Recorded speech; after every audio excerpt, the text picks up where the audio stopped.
Mayaman ka nga, galing naman sa nakaw yung kayamanan mo. Makapangyarihan ka nga, may posisyon ka, pero ang dami mong tinapakan at inagrabyado para makarating kung nasan ka.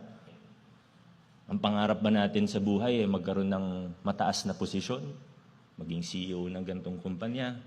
Maging negosyante na milyonaryo o bilyonaryo? Ang pangarap ba natin ay sumikat, magkaroon ng 1 million followers sa TikTok? Ang pangarap ba natin ay magkaroon ng mataas na posisyon at maging makapangyarihan?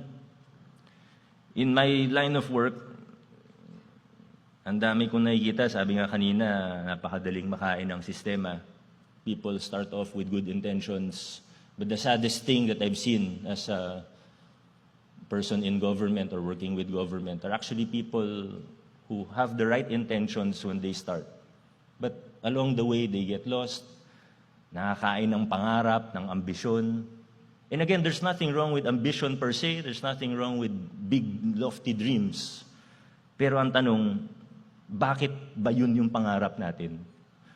Ba't ko gusto magkaposisyon? Ask myself every day, ba't ko ba gusto maging mayor? Ba't ko ginusto maging mayor? Ba't ko ginusto maging engineer? Ba't ko ginusto na dito ako mag-a-apply ng trabaho?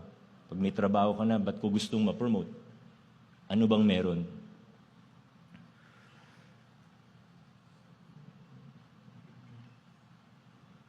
Sana hindi yun lamang, yung posisyon, yung pera, yung kasikatan. Successful ka nga, magulo naman yung pamilya mo. Mayaman ka nga, galing naman sa nakaw yung kayamanan mo. Makapangyarihan ka nga, may posisyon ka, pero ang dami mong tinapakan at inagrabyado para makarating kung nasan ka. I hope that we don't think that it is worth it. I hope we take time, as early as now, to stop and think, bakit? Ano bang gusto kong makamit sa aking buhay?